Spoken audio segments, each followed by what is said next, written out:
All right, Advanced Math A, here we go. We've got lesson 9.1.2, more solving inequalities. We're going to really look at some word problems and how we can use inequalities to model situations as we see them.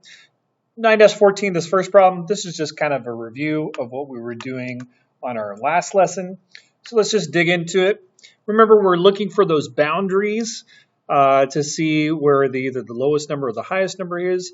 Here on this one, to find the boundary, we would just add 7 to both sides, and we get x is less than 5. So if we're doing the number line for this, our boundary is at 5. That means 6 is up here somewhere, and 4 is down here somewhere.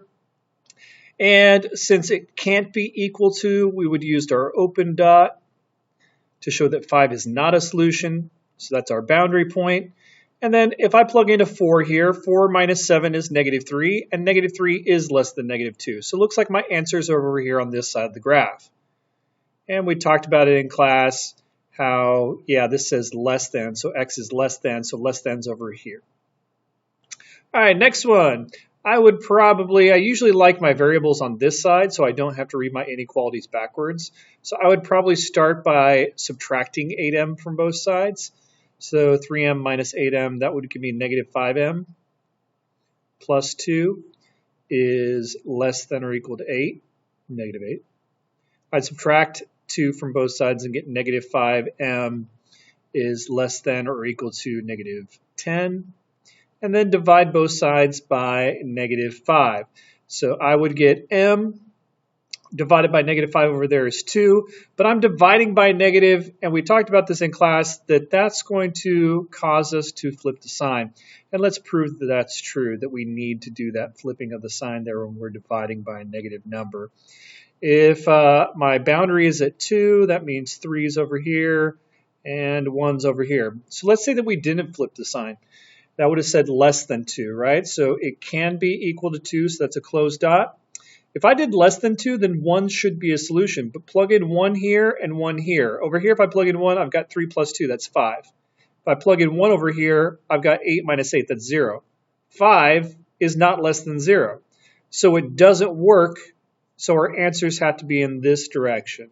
So any time that we multiply or divide by a negative number like we did, using your multiplication property of equality or your division property of equality, you're going to need to switch your signs because your answers are actually in the opposite direction that you might be thinking.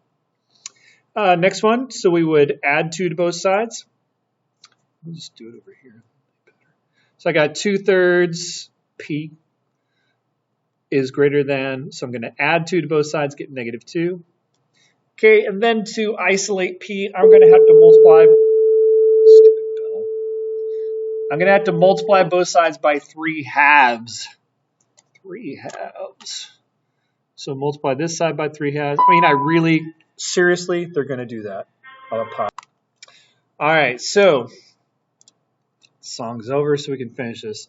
You could have really just multiplied both sides by 3, then divided by 2. When you multiply by 3 halves, you're just doing them both at the same time. Anyways, back to this. So I've got p. I did not multiply by a negative number, so it's still going to be greater than. And then 2 goes into 2 once, so I've got -1 times 3 is that's -3. All right, so our inequality is going to be graphed. Our boundary is at -3. It cannot be equal to it because it doesn't have the little equal sign underneath that. And then this means that -4 is over here and -2 is over here. So I think that my answer should be over here with -2, so I can just plug that in, or I can plug in 0 if I wanted to, because 0 is over here. That might be an easier one to do. So if I do 0, I get 0 minus 2, and -2 is greater than -4. So our answers are in this direction. Okay, so same thing. All we're going to do is solve these out. That's better. All right, so over here, I would distribute the negative. So I would get 2 minus 3x plus 3 is greater than or equal to x minus 7. I'd combine my two like terms over here. That would give me -3x plus 5 is greater than or equal to x minus 7. I don't like having x's on either side, so I'm going to subtract x from both sides and get negative 4x plus 5. I'm going to subtract 5 from both sides and get negative 4x is greater than or equal to negative 12. Notice I didn't flip the sign because I was just subtracting. I wasn't multiplying or dividing. And now I'm going to divide by negative 4. Now's when I have to flip my sign because I'm dividing both sides by negative 4 to get 3. So as I'm looking for my number line, my boundary is 3. 4 would be over here. 2 would be over here. It looks like 2 should be an answer. I'm going to do a closed circle on 3 because it can be equal to. And I would just plug this back in to see if it works. 2 minus 1 is 1. 1 times negative 3 is negative 3. 2 minus 3 is negative 1. So I get negative 1 over here. If I put a 1 here, I get negative 6. And negative 1 is greater than negative 6. So it works. 2 is a solution. So there's all my solutions. Okay, let's combine like terms on this one first. So we get 9k minus 3 is less than or equal to, combine the 7k and the 2k, that gives us 9k minus 3. I'm going to subtract 9k from both sides to get them both on the same side. I get negative 3 is less than or equal to negative 3. All of my variables are gone. And I'm left with a statement. So we need to ask ourselves, is this statement true? Yeah, it's true. Negative 3 is equal to negative 3 because this says less than or equal to. So what this means is there's infinitely many solutions. There's an infinite number of solutions. So basically any number I can think of works for k. Infinite number of solutions. Or we could have said something like all real numbers or something like that. All right, next one. This one I would subtract y from both 3y from both sides and I'd be left with 1 is less than 1. That is not true. 1 is not less than 1. 1's equal to 1. So there's no real solutions to this one, which means there's no number I could plug in for y that would work.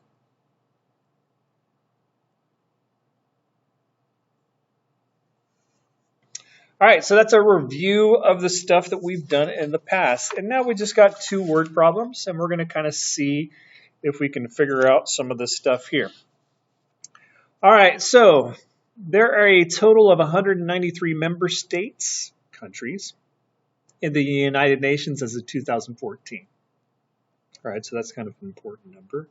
2014 is probably not an important number, but we'll stick with this. Let's do a different color. This makes me happy. All right, 193. There we go. Orange, better. The member states are divided into regional groups. Okay, so we got states that are part of groups. That just sounds confusing. Anyways, the Asia group has 1 less member than the Africa group. Okay, it looks like I'm going to start having to give some variables here. Let's call Asia is being compared to Africa.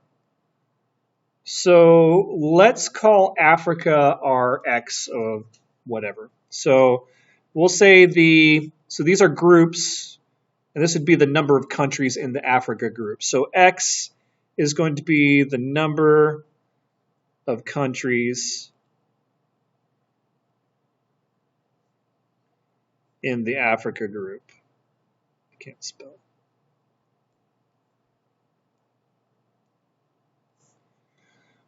Okay, so there's 193 member states. It looks like the Africa group's part of that. The Asian group's part of it. So here's an equation that I can write. The Asia group is 1 less than the Africa group. So the Asia group is going to be 1 less than Africa. So Africa's X minus 1. So we got the Africa group, which is X, the Asia group, that is X minus 1. Keep on going. The European groups are smaller. Okay, there's more European groups. Eastern Europe has 4 less than half the Africa group. Eastern Europe. All right, so 4 less than, so that usually means that we put -4 at the end. 4 less than half Africa. So half of X minus 4. There's my Eastern Europe. The Western Europe group, which includes the United States, that makes no sense. Why is the United States? Is there no Northern America group? I don't think there is. We're part of Europe now. Anyways, it has 6 more than Eastern Europe. Okay, so Western Europe.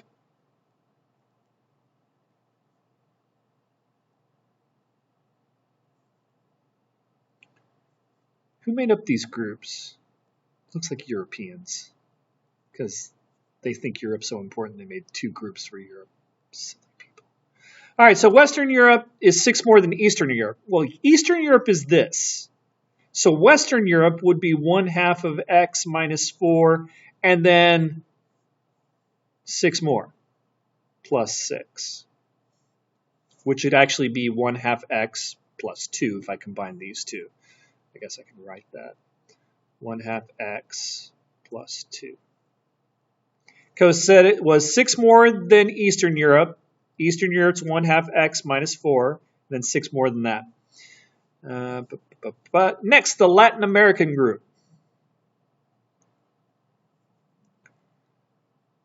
Has 21 less than the Africa group. Okay, Africa was X, and it's 21 less. One country, Kiribati, in the Central Pacific Ocean, is in no regional group at all. It's sad for them. So Kiribati is going to equal 1. All right, so there we've got all that. How many countries are in each of the 5 groups? Well, we've got 1, 2, 3, 4, 5, and then Kiribati. And there's 193 states. So all of these added together should equal 193. That's a lot of writing. Okay, so this would be X plus, so that's Africa, plus X minus 1. That's Asia, plus 1/2 X minus 4. There's Eastern Europe, plus 1/2 X plus 2. That's Western Europe.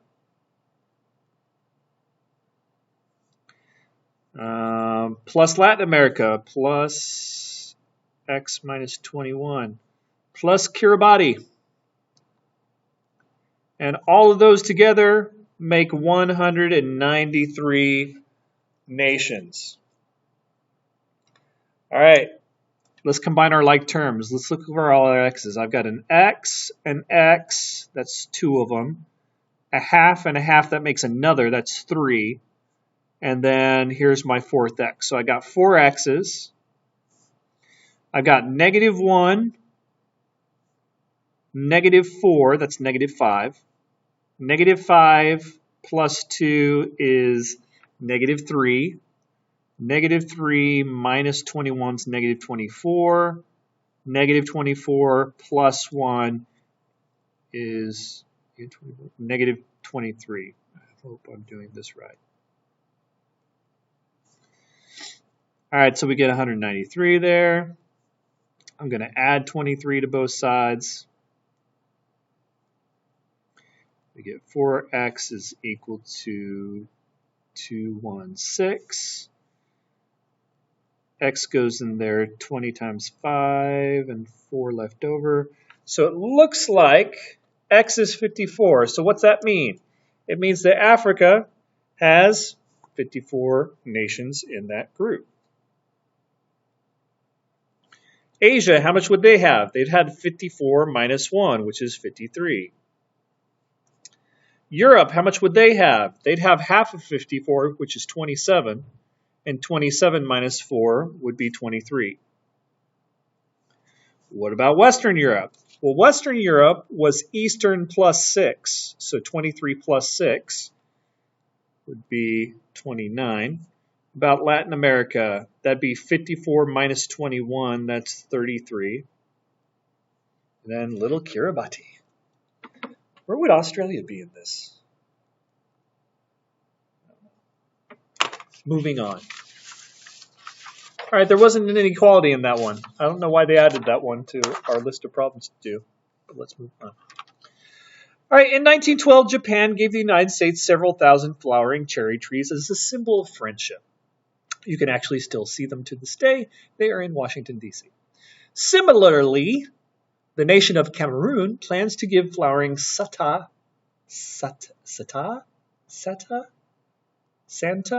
I don't know. Sata trees to other countries this year. Okay, so they're going to do just like the Japanese did. They want to give out their trees.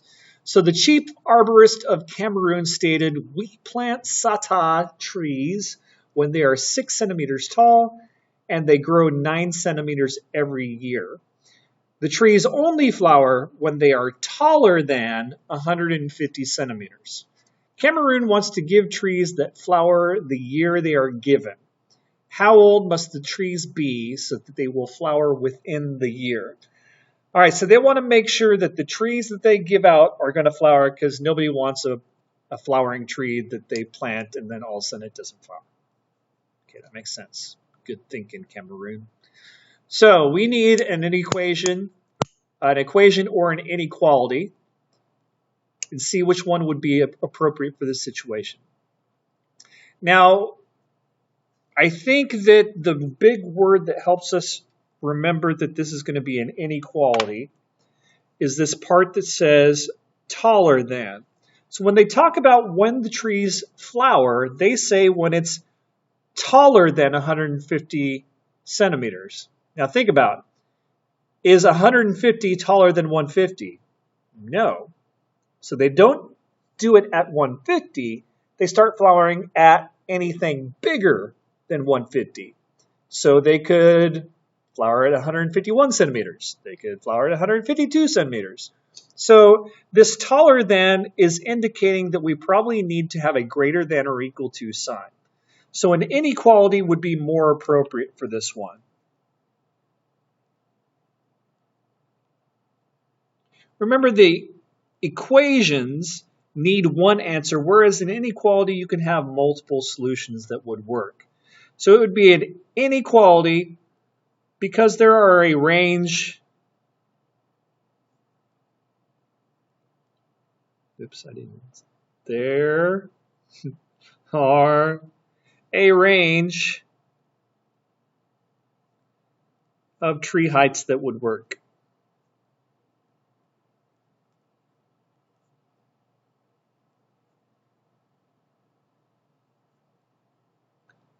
Okay, so we're looking for heights that are taller than 150 centimeters. All right, we're going to write and solve a mathematical sentence. Well, here's one thing that I'd know, is that whatever sentence that I do, these trees have to be taller than 150 centimeters. So I'm going to use greater than 150 as one side of my inequality. Now, how do we get to 150 centimeters if we're a Sata tree? Sata? Maybe that's it. Sata? I like Sata. Anyways, looks like they plant them when they're 6 centimeters tall, and then they grow 9 centimeters every year. That sounds linear because they're going to grow the same amount each time. So it looks like they're going to start off at 6 and then add 9 every year. Y for years. So we're going to let Y equal the years.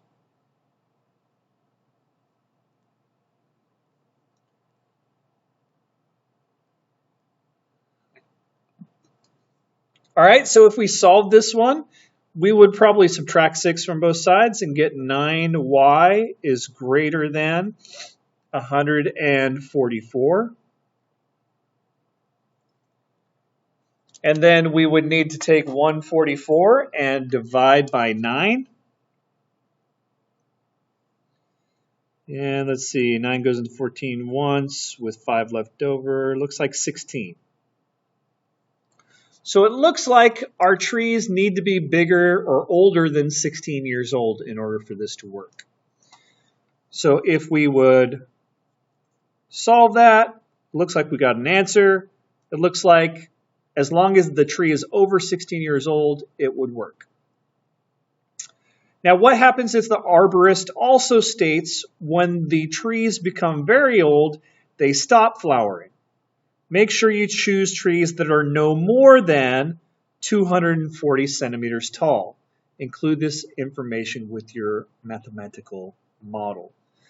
Okay, so we have y has to be bigger than 16, but at the same time, we need to make sure that these trees don't get to 240 centimeters tall.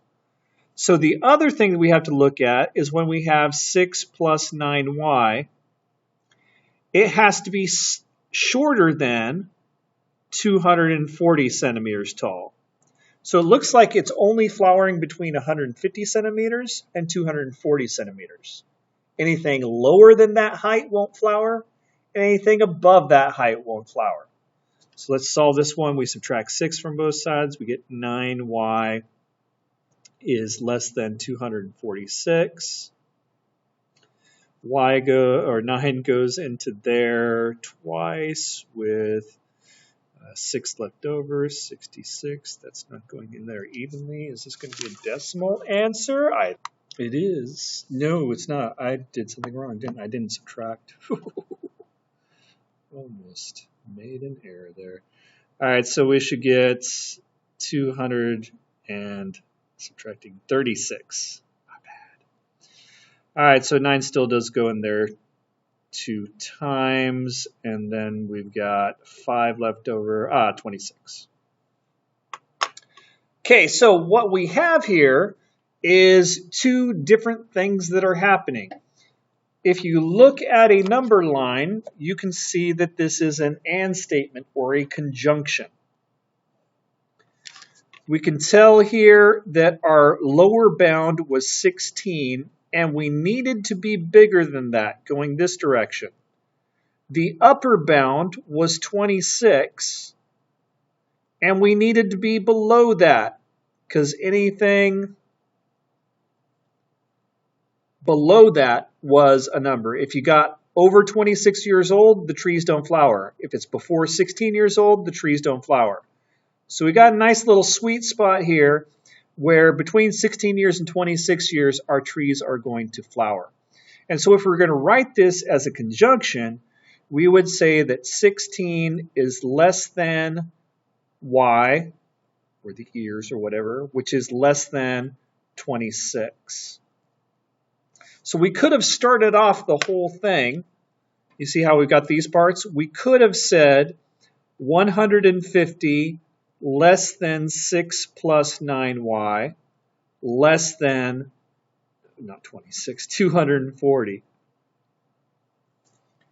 And that could have been our starting problem that we would have started with, because the 6y, this is the growth of the tree, has to be bigger than 150 but smaller than 240. And that could have been our starting inequality. That's all I got. Math hard. See you guys later. Bye.